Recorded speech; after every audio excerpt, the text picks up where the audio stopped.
英語聞き流しリスニング、英語テキストと MP3 ダウンロード、その他の物語はホームページからお聞きいただけます。Ch8Thank.com Ch8Thank.com Chapter 8. The author relates several particulars of the Yahoos. The great virtues of the Houyhnhnms. The education and exercise of their youth. Their general assembly. As I ought to have understood human nature much better than I supposed it possible for my master to do, so it was easy to apply the character he gave of the Yahoos to myself and my countrymen, and I believed I could yet make further discoveries, from my own observation. I therefore often begged his honor to let me go among the herds of Yahoos in the neighborhood, to which he always very graciously consented, being perfectly convinced that the hatred I bore these brutes would never suffer me to be corrupted by them, and his honor ordered one of his servants, a strong sorrel nag, very honest and good-natured, to be my guard, without whose protection I durst not undertake such adventures. For I have already told the reader how much I was pestered by these odious animals, upon my first arrival, and I afterwards failed very narrowly, 3 or 4 times, of falling into their clutches, when I happened to stray at any distance without my hanger. And I have reason to believe they had some imagination that I was of their own species, which I often assisted myself by stripping up my sleeves, and showing my naked arms and breast in their sight, when my protector was with me. At which times they would approach as near as they durst, and imitate my actions after the manner of monkeys, but ever with great signs of hatred, as a tame jackdaw with cap and stockings is always persecuted by the wild ones, when he happens to be got among them. They are prodigiously nimble from their infancy. However, I once caught a young male of 3 years old, and endeavored, by all marks of tenderness, to make it quiet, but the little imp fell a-squalling and scratching and biting with such violence, that I was forced to let it go, and it was high time, for a whole troop of old ones came about us at the noise, but finding the cub was safe, for away it ran, and my sorrel nag being by, they durst not venture near us. I observed the young animal's flesh to smell very rank, and the stink was somewhat between a weasel and a fox, but much more disagreeable. I forgot another circumstance, and perhaps I might have the reader's pardon if it were wholly omitted, that while I held the odious vermin in my hands, it voided its filthy excrements of a yellow liquid substance all over my clothes, but by good fortune there was a small brook hard by, where I washed myself as clean as I could, although I durst not come into my master's presence until I were sufficiently aired. By what I could discover, the Yahoos appear to be the most unteachable of all animals, their capacity never reaching higher than to draw or carry burdens.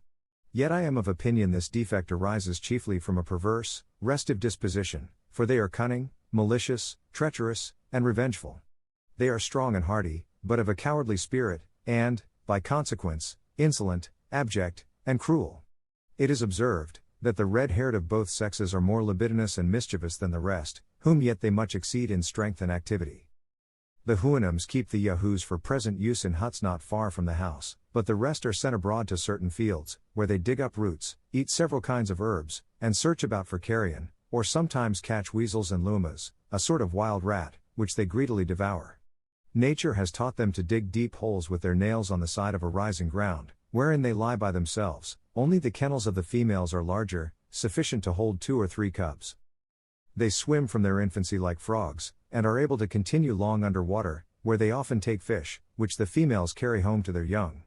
And, upon this occasion, I hope the reader will pardon my relating an odd adventure. Being one day abroad with my protector the sorrel nag, and the weather exceeding hot, I entreated him to let me bathe in a river that was near.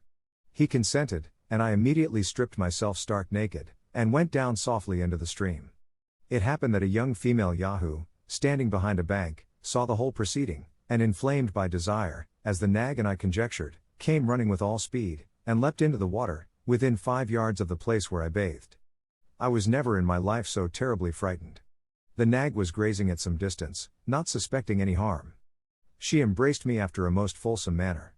I roared as loud as I could, and the nag came galloping towards me, whereupon she quitted her grasp, with the utmost reluctancy, and leapt upon the opposite bank, where she stood gazing and howling all the time I was putting on my clothes. This was a matter of diversion to my master and his family, as well as of mortification to myself. For now I could no longer deny that I was a real Yahoo in every limb and feature, since the females had a natural propensity to me, as one of their own species. Neither was the hair of this brute of a red color, which might have been some excuse for an appetite a little irregular, but black as a sloe, and her countenance did not make an appearance altogether so hideous as the rest of her kind, for I think she could not be above 11 years old.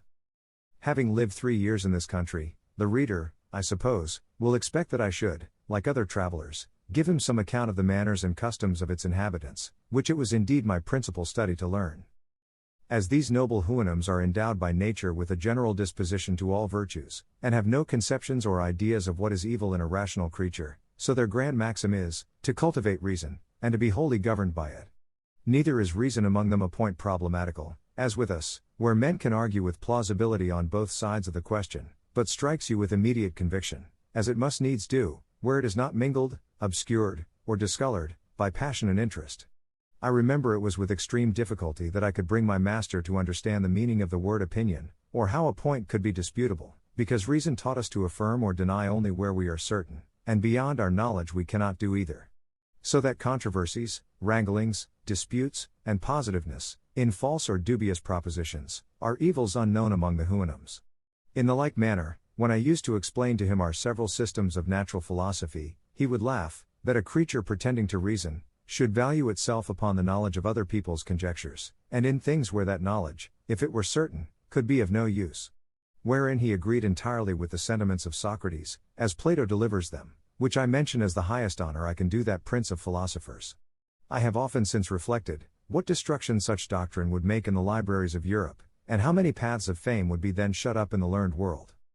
Friendship and benevolence are the two principal virtues among the Houyhnhnms, and these not confined to particular objects, but universal to the whole race, for a stranger from the remotest part is equally treated with the nearest neighbor, and wherever he goes, looks upon himself as at home.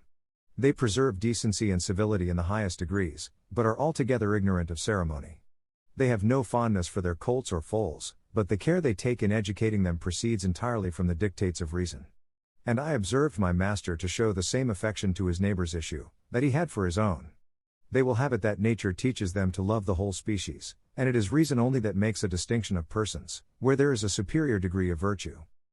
When the matron Houyhnhnms have produced one of each sex, they no longer accompany with their consorts, except they lose one of their issue by some casualty, which very seldom happens, but in such a case they meet again, or when the like accident befalls a person whose wife is past bearing, some other couple bestow on him one of their own colts, and then go together again until the mother is pregnant.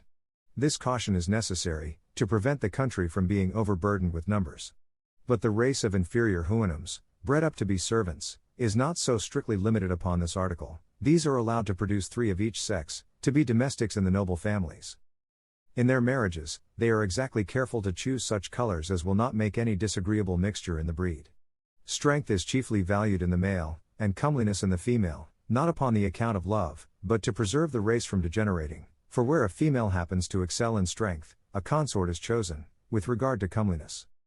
Courtship, love, presents, jointures, settlements have no place in their thoughts, or terms whereby to express them in their language. The young couple meet, and are joined, merely because it is the determination of their parents and friends, it is what they see done every day, and they look upon it as one of the necessary actions of a reasonable being.